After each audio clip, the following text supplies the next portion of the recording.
വാർത്തയുണ്ട്. പാലക്കാട് മണ്ണാർക്കാട് കുന്തിപ്പുഴ കുരുത്തിച്ചാലിൽ കാണാതായ യുവാവിന്റെ മൃതദേഹം കണ്ടെത്തി. ഷൊർണൂർ കൈലിയോട് സ്വദേശി മുബിന്റെ മൃതദേഹം ഇന്ന് പുലർച്ചെയാണ് കണ്ടെത്തിയത്. വിവരങ്ങളുമായി ഇക്ബാൽ അറക്കലുണ്ട്. ഇക്ബാൽ അറക്കൽ, എപ്പോഴാണ് കാണാതായത്? കാൽ തെറ്റി വീഴുകയായിരുന്നു, എന്താണ് സംഭവിച്ചത്? അരുൺ, 3 ദിവസങ്ങൾക്ക് മുമ്പാണ് ഷൊർണൂർ കൈലിയാട് സ്വദേശിയായിട്ടുള്ള മുബീന് 9 അംഗ സംഘമായി ഈ കുരുത്തിച്ചാല് കാണാൻ വേണ്ടി കുന്തിപ്പുഴ ഭാഗത്തേക്ക് എത്തുന്നത്, കുമരമുത്തൂർ ഭാഗത്തേക്ക് എത്തുന്നത്.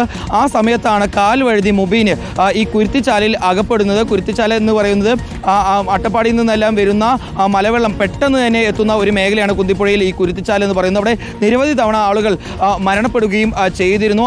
അവിടേക്ക് ഈ 9 അംഗ സംഘം വരുമ്പോൾ നാട്ടുകാർ കൃത്യമായി തന്നെ നിർദ്ദേശം നൽകിയതാണ് അവിടേക്ക് പ്രവേശിക്കരുത് എന്ന് പറഞ്ഞുകൊണ്ട്. പക്ഷേ ഈ നിർദ്ദേശം മറികടന്നുകൊണ്ടാണ് യുവാക്കൾ ആ ഭാഗത്തേക്ക് എത്തുന്നത്. അങ്ങനെ അവിടെ നിന്ന് ഈ കാഴ്ചകൾ പകർത്തുന്നതിനിടയിലാണ് പെട്ടെന്ന് മുബീന് കാലുവഴുതി ഈ കുരുത്തിച്ചാലിൽ അകപ്പെടുന്നത്. 3 ദിവസമായി ഫയർഫോഴ്സും സ്കൂബ സംഘവും അതുപോലെ തന്നെ സിവിൽ ഡിഫൻസ് സംഘങ്ങളും നാട്ടുകാരും എല്ലാം മുബീന് വേണ്ടി തിരച്ചിൽ നടത്തുന്നു. അങ്ങനെ ഇന്ന് രാവിലെയാണ് ഇപ്പോൾ മുബീൻ്റെ മൃതദേഹം കണ്ടെത്തിയിരിക്കുന്നത്. കുന്തിപ്പുഴയിൽ ചക്കരക്കുളമ്പ് ഭാഗത്ത് നിന്നാണ് മുബീൻ്റെ മൃതദേഹം കണ്ടെത്തിയെന്നാണ് ഉദ്യോഗസ്ഥർ നിലവിൽ അറിയിച്ചിട്ടുള്ള വിവരം എന്ന് പറയുന്നത്. ഷൊർണൂർ കൈലിയാട് സ്വദേശിയായിട്ടുള്ള മുബീന് ഓട്ടോറിക്ഷ ഡ്രൈവറാണ്. 26 വയസ്സ് മാത്രമാണ് പ്രായമുണ്ടായിരുന്നത്.